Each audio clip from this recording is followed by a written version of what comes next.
All right, kids, let's do this. Hi. Hi. You're not all kids. You're all middle-aged men. Or older. That's who watches my YouTube channel. I gotta plug in my lappy top because I forgot to do that. Welcome to my channel. I am Taylor. This is my weekly comic book review show. It's a bit late. Sorry about that. My LCS was late in getting their books because Diamond's a son of a... or somebody's... whatever. Distributors, problems, first world, blah-de-blah-de-blah. So this review is going up late. I reviewed some books. I'm going to let you know what I thought about them. And as always, I start with the worst book. So you get to suffer with me, people. Suffer with me. Yeah. I mean, okay. This week's books are actually pretty decent. I'm not gonna... nothing's horrible. But this one's not very special. The Joker puzzle box. I think I'm jokered out, maybe. I mean, this is by Matthew Rosenberg with art by something Marino. Not Dan Marino. He's not the artist, probably. I gotta quit my email too. That's all rookie. I'm all a plum. I'm all a fluster. I'm all out of sorts because I'm late with this one. The cover's cool. One of my favorite covers of the week. It's just, yeah, there's Joker's in jail. And yeah, they got to figure out some stuff. I don't know. Whatever. It's fine. This is a fine book. Next, and on any other week this might have been higher, but it's not the strongest issue of this series either. So, Hellions number 14. I like Hellions. It's a fun romp. This is still kind of a fun romp. Mr. Sinister, the character Zeb Wells is Mr. Sinister is carrying the book. The rest of the characters you don't really need. They're all kind of not. They don't do a damn thing, and that's sort of the issue I'm running into. This is kind of a not really a filler issue either, but it's not. I don't know. It's not the strongest one. Stuff needs to start progressing a little bit with this one. I still like the Mr. Sinister. I still like his sinister machinations, but I don't know. It's decent. It's like fine plus. So, all right. Next, Lucky Devil number 1 by Cullen Bunn and Fran Galan. I'm probably butchering the name of that. Art is great. The art is fantastic. Kind of moody, a little bit Sienkiewicz. Try saying that 3 times fast. And the writing's not bad. There's some really jarring transitions that don't really make a whole lot of sense. And there's some unexplained stuff in here, which I get. It's the first issue. Some stuff's going to be unexplained. But some stuff could do with a little bit of explaining in this one. It's just kind of like, oh, I guess that happened. And that's a thing now. And we're doing that. And there's no how or why or any of that. It's just kind of bam. And it's kind of a major plot point that just sort of happens. Yeah, it's okay. Cullen Bunn, he's been frustrating me lately, and I'm not loving the writing of any of his stuff. So I should probably pay more attention to when these books come out with him, and just kind of be like, I'm gonna wait to trade paperback or see what other people think first. I don't need to be the first kid in the pool every time, do I? Probably not. All right, it's all right. It's all right. Fine plus. All right. Skybound X, the issue 5. This is the last issue of the Skybound X. This is the 10th anniversary of Skybound. It's the wrap-up of the Rick Grimes 2000, and it's a fun wrap-up. That's the fun story of what if Rick Grimes were in the year 2000. Rick Grimes from The Walking Dead, aliens, or, now instead of zombies, and over-the-top robot action. It actually would have been probably a more fun series than The Walking Dead. Nothing against The Walking Dead. And actually, the 6 side kicks of Trevor Keaton backup story is also great. The other 2 are not, there's a new first appearance, and it's going to be a new Kirkman series called Code. I didn't love it. It's not, I like Firepower by Kirkman. I've liked what I've read of his Walking Dead and of his regular Marvel work. I'm not the most up on Kirkman, I'll be honest. But Code just didn't do it for me. And Gasolina, there's a side story in there. Very cool art. The story's just kind of like, what? Guess that happened. So, Skybound X, fine, plussy, plus. All right, 7 Secrets, number 11. I think this is the penultimate issue to this arc. I'm not really sure. Tom Taylor, Danielle Di Nicola. Man, I'm butchering names all over the map. I might start reading this in trade. It's just kind of... It's such a breezy, fast-paced kind of like work your way through an issue that it's not like I'm not getting my money's worth, and I get it. Although prices in comics are all going up, and we're all on a budget, and blah blah blah blah. It's just kind of like there's high stakes to this story, but it's just the way the storytelling style of Tom Taylor mixed with the kind of like bombastic art and stuff. Just there's not a lot that happens in each issue, and we're starting to like curse your sudden but inevitable betrayal. Shocking, and yeah, it's also like I need to like go back and reread what's happening to like kind of keep up, and if I'm getting to that point in a series, I'm probably just going to trade paper it, back it out, because then I don't have to do any of that. I can just buy the trade and I'm caught up, and then life goes on and good things happen. So not bad. It's above fine plus, whatever the next grade up. I'm awful at grades, but whatever. It's decent. Swamp Thing. Nope. Hang on. Crush and Lobo. I like this one. We're getting into the books I like now. Everything. It is a pretty strong week. This is another one of those curse your sudden but inevitable betrayals. Lobo's being Lobo. Crush is trying to have her bonding with her dad, and it probably doesn't go as planned. I love the cover too. This is probably my other favorite cover of the week. The homage to Simon Bisley with the Crush. It's not quite as good as Simon's cover, but it's a pretty cool.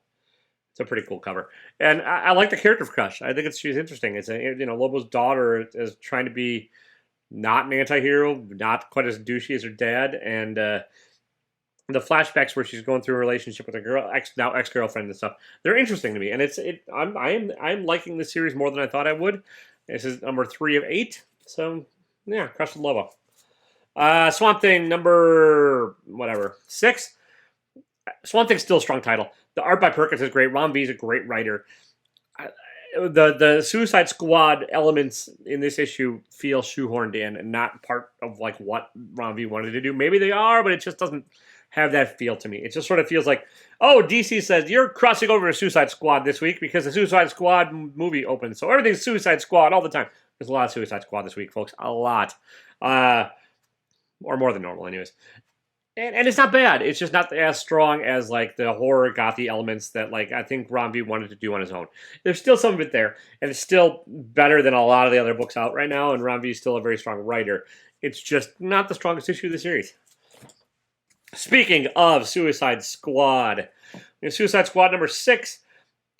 The art on this is not my favorite artist. I don't think maybe it's the same artist as the first issue, Soy and Pensica. There's 2 different ones. Ferreira, Sinclair. I can't remember who's all doing. Doesn't matter. It's a breezy. I know breezy is my word of the week. Apparently, it's a soap opera-y delight. Like it doesn't take itself too seriously. It's wicked characters being wicked with wicked things happening to wicked characters wickedly. There's death. There's destruction. There's Ultraman from Earth 3, and it's fun. I don't need every book to be a deep, study of superheroes and their place in the modern society and to tell a political intrigue tale or, tie into things. Sometimes I want pure escapism. This is pure escapism. All right, Firepower number, 14. Kirkman, Sam Nee. As long as these two are put together, this is probably going to be a pretty solid story. Kirkman's pacing's a little slow, but Sam Nee's art is solid. He knows how to tell a visual story, and we're setting up the next big villainous thing in here. It's not crazy action oriented and stuff, and it sort of is a setup issue. But there are fun family moments in here, and the way the family has reacted to some stuff and stuff. Like it's not your typical parenting moment like things, but it's kind of it's a delight. See, that's a new word, right? I haven't used that one yet this week. All right, speaking of delight and death and horror, Red Room number 3 by Ed Piskor. Again, it's an anthology series. This might actually end up being a trade read for me very soon, too. It's just budget reasons. Ed's art's gorgeous and gross, and his storytelling is gross, and he knows how to tell a decent anthology story. If you liked Ice Cream Man or Haha, but you wanted to be more gory and gross, you probably like Red Room. The fun and murder on the dark web, and there's the dark web, and I think there's enough teeth in the idea of the Red Room, which is where murder happens. There's enough ways to tell a story that I think Ed's good for a while on this, but I think I could probably read it collected and I'd be fine. So. All right, actually, amazingly enough, above Red Room is Batman number 111. Jorge Jimenez's art is fantastic as always, and stuff is finally starting to happen. Like we're starting getting somewhere with the whole A plot and of the magistrate and peacekeeper, and then how it ties into the Scarecrow's mechanisms and his plans for the city, and there's Miracle Molly. It's all kind of actually coming together, and stuff happens in this issue. Hasn't been the case for about 10 issues, but like stuff is actually happening. Now, Batman's not doing a lot of the stuff, but that's okay. I'm just happy stuff's happening. It's a glory. Yeah, the art is amazing on this, and the story's fine, better than fine. I mean, Tynion knows how to tell a story. He just hasn't been in Batman, and now he's finally starting to. The Ghostmaker backup. It's an exposition dump and useless, but whatever. All right. Next, Geiger number 5. Geiger's another series like Jeff Johns and Gary Frank together. They're a nice pairing, and like they, the post-apocalyptic wasteland superhero romp with dystopian governments in place and the hard life decisions and glow in the dark hero, anti-hero. I mean, what do you want? It's good. Geiger's good. This is a good issue of a good series. Next, Stillwater, number whatever, 9. And it feels like longer than 9, but I guess it is only 9. Chip Zdarsky, Ramon Perez. Perez's art seems a little rushed in this issue, if I have to be honest, but it Stillwater's been a great series. And this issue is sort of like the repercussions of living forever and how it's not probably all it's cracked up to be. It's not necessarily a super unique. Okay, there's no such thing as super unique. It's either unique or it's not. You can't qualify unique. Anyways, this idea has been told in other stories, especially the one that comes to mind is Black Hammer, where if you're trapped in a kid's body, it's not so great if you're living forever. But Chip's handling it deftly, and it's worth picking up. And there's more plotting and scheming and twisting and turning and backity and forthity and. Yeah, Stillwater. For when you don't want to live forever. All right, we got some Tynion now. And it's Tynion. I listened to it live. Tynion. Not Tynion, not Tynion, doesn't matter. Call him what you want. I don't care. I mean, I care. It's a pet peeve. But I listened to an interview where he said how to pronounce his name. So it's Tynion. Anyways, Tynion and Michael Dialis. See, now I go trying to lecture on people's names and I can't pronounce the last name of the artist. So just ignore me, folks. I just babble. I'm trying to get some views up and wander my way through this shit. Wind number 9. This is one of the better issues of Wind in this second run. It's and Wind is another one where it might end up being a trade paperback read, just because like there's some back page that I'm doing where I'm like, what happened? Now that this issue is like the last issue was fresh enough in my mind, mostly because not a lot happened in it. That like this one, I was able to pretty much recall what's going on, and I think this is going to be the second to last issue of this arc. I could be wrong. I think they're in 5-issue chunks though.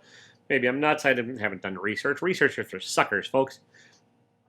But yeah, Wind is fantasy world, great illustration. You sort of like if you've read it from the beginning, you can notice Wind, the main character, growing and changing physically, and like I think it's one of those, not just as the artist progressed and the artist has maybe gotten a little more comfortable drawing them, like there's aging that's happening with these characters, and like and there's character growth happening amongst all the characters, and yeah, there's attempt at folks to get along, which it might not actually work. But it's an interesting fantasy tale with some political dynamics and some other stuff going on in there. So Wind. All right, here we go. I forgot to put tapety tape on this one, but we have the shiny ass Mylar, and it's not even a Mylar. I'm too cheap for Mylar. Nice House on the Lake, number 3. Again, Tynion, and great art by Alvaro Martinez Bueno. I don't want to spoil this if you haven't read it, but like there is some backstory now that's going on, and like you're learning a little bit more about like the history of the characters prior to, or at least a couple of the characters prior to arriving at the House on the Lake, and a little bit more of the intrigue of as far as what's going on. It's a deepening mystery. It's sort of, you peel back a layer of an onion and there's more onion, and you're like, what the hell? Why is there more onion? Why am I not in the middle of the onion? But there's more onion to be had. I don't know, it's a bad analogy, but mystery's deepening. Still intriguing enough to keep me going. It's a slow-paced thing. It's Tynan. He doesn't rush his way through things. He's got 12 issues on this bad boy, which will probably end up being like turned into a regular ongoing series, knowing how that goes with Tynan. It's like, oh, I'll tell 12 issues, and then I'll have to turn it into something else. But Highest House on the Lake, number 3. If you're not reading it, you really should be. And we're getting there. We're getting there, folks. We got a couple left. Next, we have. This came real close to being my book of the week, or my favorite book of the week. But it's like I said, it's a pretty strong week. So we had some strong contenders. The Me You Love in the Dark, number 1. Scotty Young and Jorge, I think it's how you pronounce it, Corona. There was a book that came out last week where a struggling artist moved to a haunted house, and the haunted house started interacting. That was called Possession. That was awful. So, in this one, a successful artist who's struggling with their ideas moves into a haunted house, and the house starts interacting. I don't know, like, if ideas take place in a vacuum, or all these writers and artists are talking to each other, or swiping ideas, but, like, there seems to be things going waves. We're in the haunted house wave. There's, like, Homesick Pilots, there's Possession, there's The Me You Love in the Dark, and it's just kind of, I don't know, this is haunted house, where we're mostly past the post-apocalyptic, now we're in the haunted houses, so whatever. But this is really great, though. It's a sort of slow burn, but the Scotty Young's a much better storyteller than the last week's guy, who I don't remember who wrote it. It just is. And this is like a nice, semi-creepy, semi-sweet, and actually kind of endearing start to like what could be either horrific or lighthearted. I'm not really sure which way it's going to go yet. But the art is like stylistic enough to keep me interested. I don't necessarily always love stuff that's super realistic. Not always. But I also don't like some necessarily things that are too cartoony. This kind of straddles that line of like realism with a little bit hint of cartooniness in there. This might be going on a limb, but if you've enjoyed Something Is Killing the Children, this is an entirely different story. But I think some of the mood might be there a little bit, and I think you might really like the Me You Love in the Dark. So there you go. All right, next, another one that came real close to making my my books of the week, or my pick of the week, my finest book of the week, my whatever the hell. I don't have a name for it. Whatever. I'm not. Not All Robots. Another great cover too. Not All Robots number 1 by Mark Russell and Mike Diodato Jr. Disgruntled robots. Working menial day jobs and not liking it and threatening to quit. Then coming home to a shitty family life where the family treats them miserably. It's kind of, and that's, I know it's a little bit of spoilers, but I think a little spoilers in this one are necessary because it's not necessarily an action romp. There's action that happens, and the ending you're like, oh boy, I don't know where this one's going to go. But it's kind of a more humanity study through the eyes of robots, if that makes any sense. It like Mark Russell's basically holding up a candle to people, and it's not always a flattering picture in this a portrait in this issue.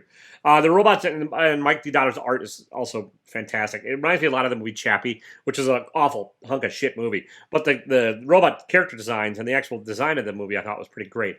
So yeah, but Not All Robots. Number 1. Look at that, American Gothic with robots. What more do you want? All right, and finally, my book of the week, my favorite book this week. Remember when I said it's a Suicide Squad heavy week? Well, it is. And this book is a fingerprint magnet. It's all over it. It is not going to get a 9.9 because I touched it and read it, but whatever. Suicide Squad, Get Joker by Brian Azzarello and Alex Maleev. It's a black label book, which just means it's like DC's What If, but like what if the world was dark and scary. There's the Red Hood is sort of the main anti-hero or the main star of the Suicide Squad in this version of it. And let's go get the Joker. I don't know. I don't want to spoil it for you, but it's darker than normal Suicide Squad. And Alex Maleev's art is gritty and grounded. The coloring is could actually maybe be a little more dull, but I enjoy it well enough. It's a nice flat coloring, and it's sort of watercolory. It doesn't really distract a whole lot. I just think maybe it's a little bright for the tone of the story. And the weird B-list characters that are always part of the Suicide Squad, they're here. There's some I don't know who the heck they are. I'm not even sure if they might have been created for this. I'm not sure. If you know, leave me a note in the comments down below. But yeah, it's I'm really looking forward to seeing where this one goes.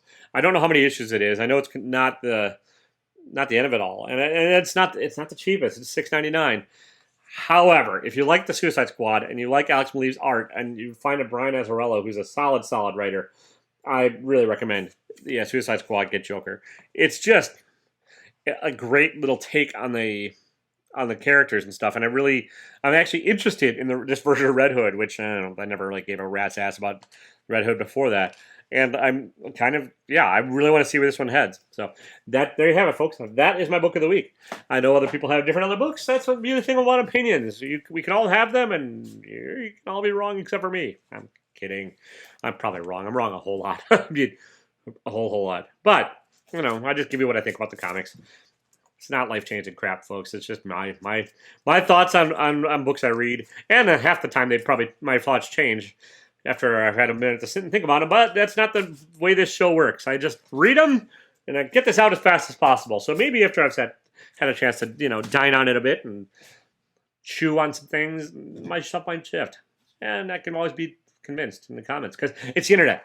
And what the internet has proved is that if you leave a note in the comment section, you are going to change someone's mind. That's how it works, right? All right. On that note, don't be a dick.